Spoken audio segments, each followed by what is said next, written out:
Okay, so we're back. So the first thing I'm going to do is I'm going to change, like I said, you have to take off your bumper to do this.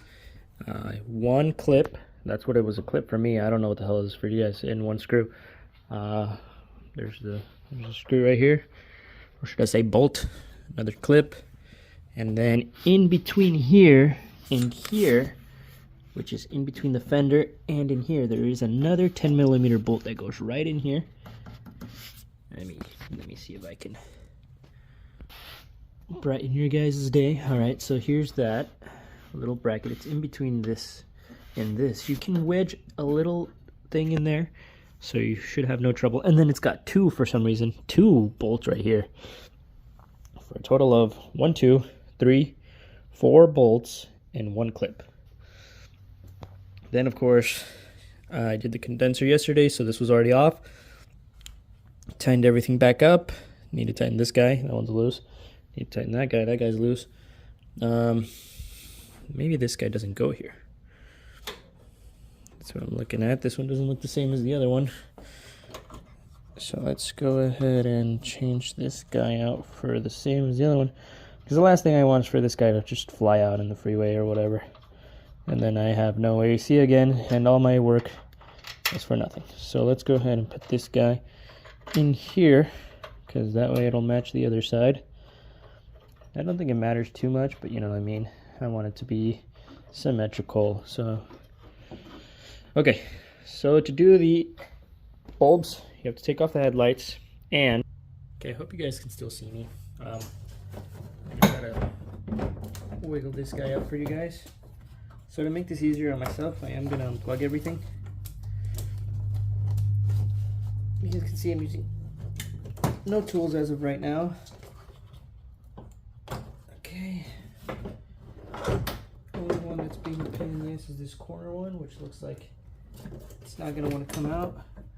Looks like I got a little, I don't know if this is a ground or something, but it looks like it's holding this guy in place.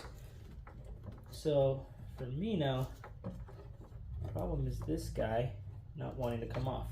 It's very greased up, and I want to mess with it. Like I said, it looks like it has, come over here, something holding it in place. I've never seen that in my life.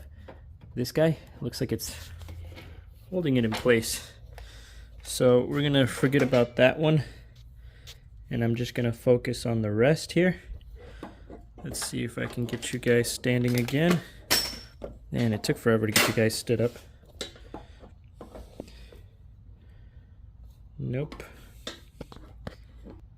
Okay, so then we're gonna go ahead in here and take off the HID ballast, and I'm replacing both because I think they're different colors. Not too sure.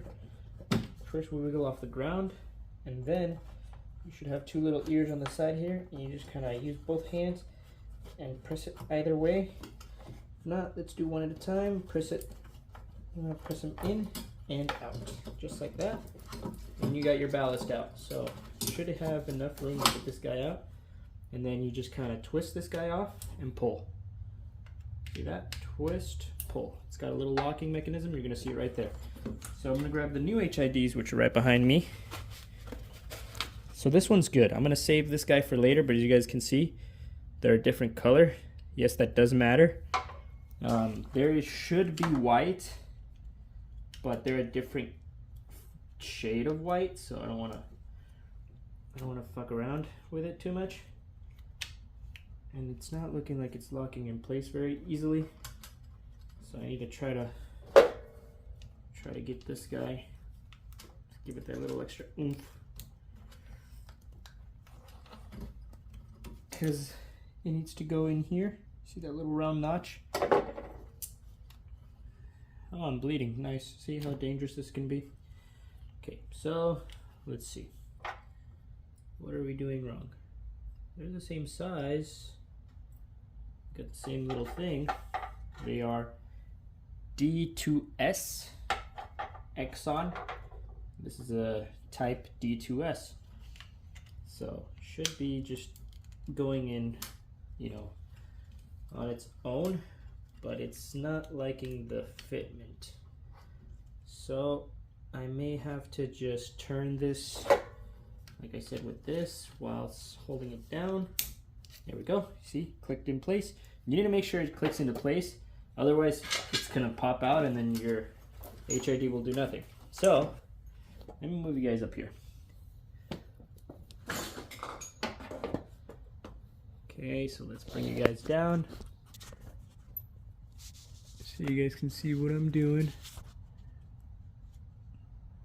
with a wide angle.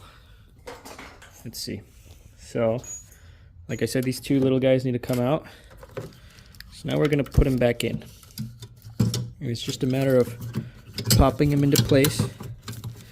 No, I don't have my battery disconnected or anything, but this is high voltage. So just don't fuck with it too much and you'll be alright. So I think while the car's off it shouldn't matter. So you just kind of wiggle it in there. Once you wiggle it in there, like I said, these two ears just go in and you should be able to get that back on. Okay, so you see that that's on there now? You gotta wiggle these guys, push it out to get it out and push it in to get it in. And then the last but not least, we get this little guy. And we try to just put it back into place. And then the final step would be to put the cover back on. Some of these have screws on them. Mine, on this case, does not. So, I don't know why, but it's got its own way of going in. It'll only go in that way. Otherwise, you get this bad seal. So, we don't want that, so we're going to try to figure out the route that it needs to take. That looks like the route, and it's happy. Sealed all the way. See, mine, it would usually have a screw where it needs to go. This one doesn't. And that's the screw that I was talking about that's in between here. Yeah, it's a pain in the ass. I didn't even see that. I couldn't get it off, but you need to take it off.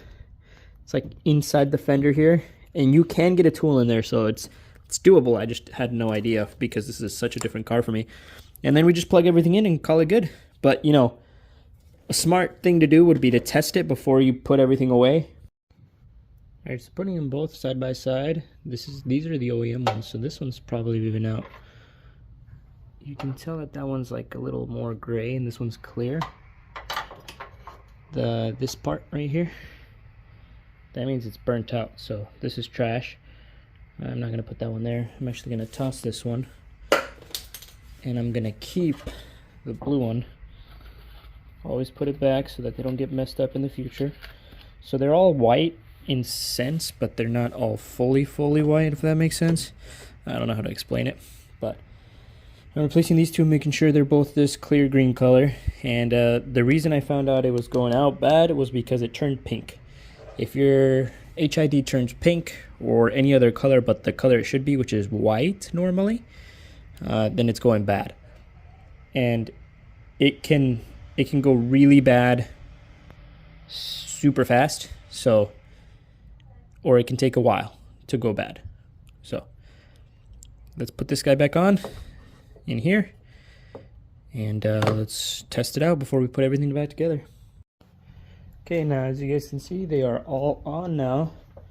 That one was completely off, so when it's the bulb, it turns a different color before it dies.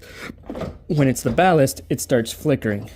And then when it's the cable, it'll be random. It'll be on some days, it'll be off other days. So if you want to replace everything, you can replace everything, but if it's just the bulb, it turns a different color. It just turned off because it's on auto mode. So now I'm going to put everything back together, and that's it for this video. I'm going to do another video on installing when your drain bolt doesn't do its job, as in keeping the oil inside. So we're going to be replacing with this oversize and calling it a day.